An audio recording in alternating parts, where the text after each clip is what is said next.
সালমান ঐশ্বরিয়ার ভেঙে যাওয়া সেই প্রেমের গোপন গল্প ফাঁস। বলিউডে অভিনয়ের সুবাদে একের পর এক অভিনেত্রীর সঙ্গে নাম জড়ায় বলিউড ভাইজান সালমান খানের। এই তালিকায় রয়েছেন সঙ্গীতা বিজলানি, শাহিন জাফরি, ঐশ্বরিয়া রায় বচ্চন, শমী আলী, ক্যাটরিনা কাইফ, ইউলিয়া ভান্তর সহ আরো অনেকেই। তবে ঐশ্বরিয়ার সঙ্গে সালমান খানের প্রেমের অধ্যায় সর্বাধিক আলোচিত। বিয়ে করার পরিকল্পনাও করেছিলেন তারা, কিন্তু ভাগ্যে ছিল অন্য কিছু।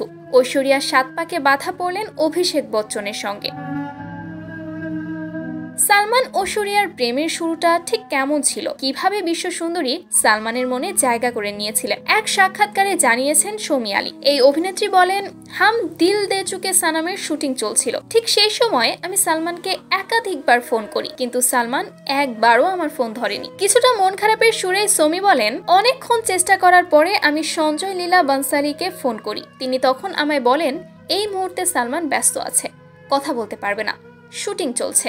আমি তখনই পরিচালককে জিজ্ঞাসা করেছিলাম, যদি সালমান শুটিংয়েই থাকে তাহলে আপনি কিভাবে আমার ফোনটা ধরতে পারলেন? তারপরে আমার কাছে সেই প্রশ্নের আর কোনো উত্তরই আসেনি। ঐশ্বরিয়া প্রসঙ্গে আসতেই তিনি বলেন, তারপরে আমি বহুবার খবর পেয়েছি ঐশ্বরিয়া সালমান একে অপরের সঙ্গে রয়েছে।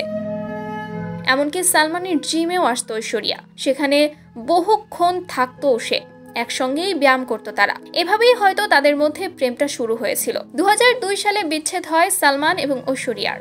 তারপর আর কখনো একসঙ্গে কাজ করেননি তারা। এমনকি আজও বিভিন্ন অনুষ্ঠানেও তাদেরকে একে অপরের সঙ্গে দেখা যায় না।